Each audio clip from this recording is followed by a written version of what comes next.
Verse 29, then Levi gave him a great feast in his own house, and there were a great number of tax collectors and others who sat down with them. Great number of tax collectors. This is a hated house. Verse 30, and their scribes and the Pharisees complained against his disciples, saying, why do you eat and drink with tax collectors and sinners? Now, let's be very clear, using these scriptures as our example. Let's be very clear. It appears, if we want to be really meticulous, Jesus didn't sit with tax collectors and sinners, they sat with him. That's our first observation. So those in darkness were drawn to a light. They were drawn to a light. Now, when they sat with Jesus, Jesus didn't get up and walk away. Rather, he has a purpose in mind, and that purpose is not to just hang out with sinners so that we can do what sinners do. Because the Bible does say that evil company corrupts good habits. So let us be very careful when we say that I'm hanging out with sinners because Jesus hung out with sinners. Jesus didn't just hang out with sinners to just do sinful activity. Jesus was around sinners, and sinners were drawn to him for this reason, in which he's about to say why he's come. Verse 31, Jesus answered and said to them, those who are well don't need a doctor. Those who are well have no need of a physician, but those who are sick, they do. He says, I have not come to call the righteous. I have come to call sinners to repentance. This is why I've come. I have come to seek and save the lost. I have come to call sinners to repentance. And when sinners are called to repentance, they become righteous. And I have come that they may have life and life more abundantly. Now, notice this dig from Jesus. He says, I didn't come to call the righteous. Now wait a minute, wait a minute. There are no righteous. But there were groups that were self-righteous,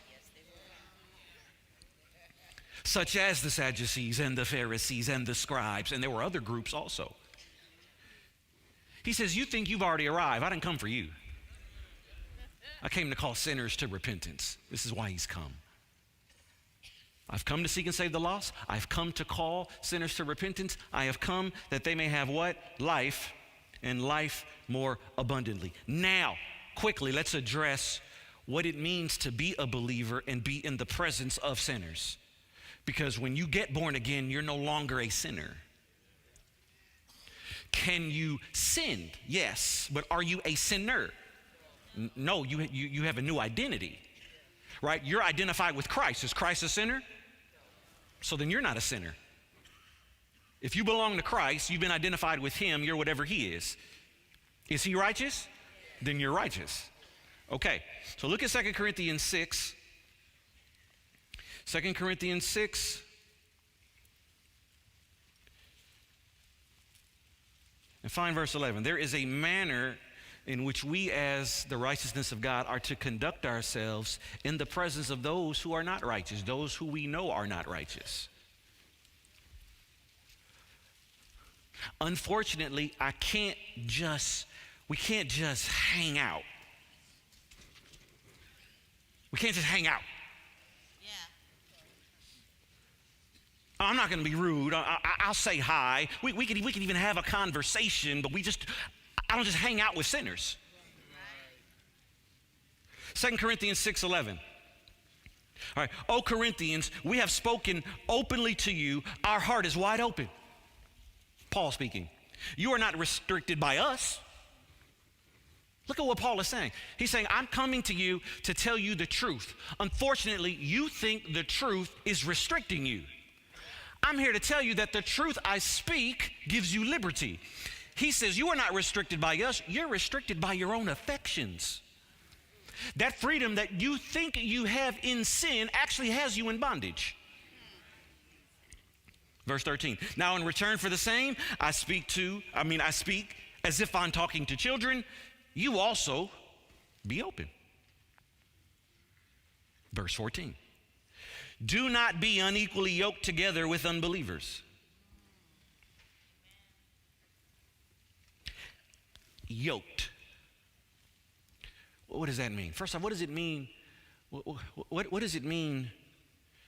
What does it mean to be equally yoked with a believer? Equally yoked with a believer. Notice what he says here. Do not be unequally yoked together with unbelievers. So that means I need to be equally yoked together with a believer, with believers. So why is it okay to be equally yoked together with believers, but it's not okay? It's not good to be unequally yoked with unbelievers. What does it mean? What does it mean to be yoked? Yoked together. Okay, listen. It has to do with fellowship. It has to do with fellowship, which we'll see this word in just a moment. But I want to share with you what biblical fellowship is. Biblical fellowship is. Do you know what biblical fellowship is? Biblical fellowship is not just, hey, how you doing? That's not biblical fellowship. Biblical fellowship, I'm going to give you a word, and I guarantee you know what this word means. For one of the definitions of fellowship. You ready for this word? You sure? Okay. Intercourse.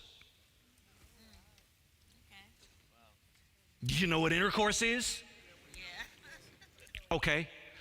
So what do you think the Bible means when fellowship is defined as intercourse? No, it's not talking about sexual intercourse or sexual relations, but it is talking about the oneness you enter into during intercourse. So fellowship would then be social intercourse. In other words, I'm getting to know you intimately. You're getting to know me intimately. You don't just know my name. We're joined together. And so Paul says, now that you're a believer, now that you have a new nature, now that you're the righteousness of God, you can't have social intercourse with the world.